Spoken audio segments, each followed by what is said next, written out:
సొంత పార్టీ నేతలకు Goshamahal MLA Raja Singh mass warning ఇచ్చారు. తనకు నోటీసులు కాదు, దమ్ముంటే సస్పెండ్ చేయండి అంటూ కూడా సవాల్ విసిరారు.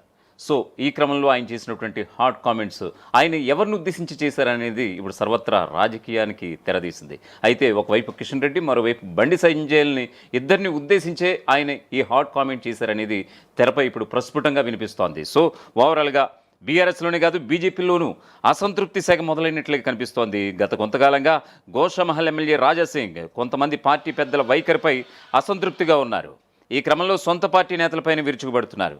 పార్టీకి వ్యతిరేకంగా ఇప్పుడు ఆయన వ్యాఖ్యలు చేయడం పెద్ద చర్చనీయాంశంగా మారింది. బీజేపీ నుంచి 3 సార్లు ఎమ్మెల్యేగా ఎన్నికైన రాజాసింగ్ కొన్నాళ్లుగా అసంతృప్తి రాగాన్ని వినిపిస్తున్నారు. ఈ క్రమంలోనే రాజాసింగ్పై బీజేపీ క్రమశిక్షణ చర్యలకు సిద్ధమైనట్లుగా తెలుస్తోంది. ఆయనకు నోటీసులు ఇవ్వాలని పార్టీ హైకమాండ్ నిర్ణయం తీసుకున్నట్లుగా సమాచారం.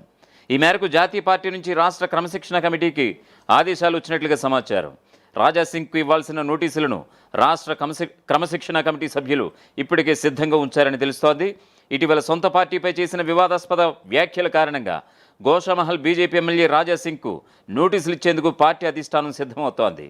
బీజేపీ బీఆర్ఎస్ పొత్తు ఉందన్న ఎమ్మెల్సీ కల్వకుంట్ల కవిత ఆరోపణలను సమర్థిస్తూ మంచి ప్యాకేజీ ఇస్తే బీజేపీ నాయకులు బీఆర్ఎస్లో చేరుతారంటూ రాజాసింగ్ సంచలన వ్యాఖ్యలు చేశారు.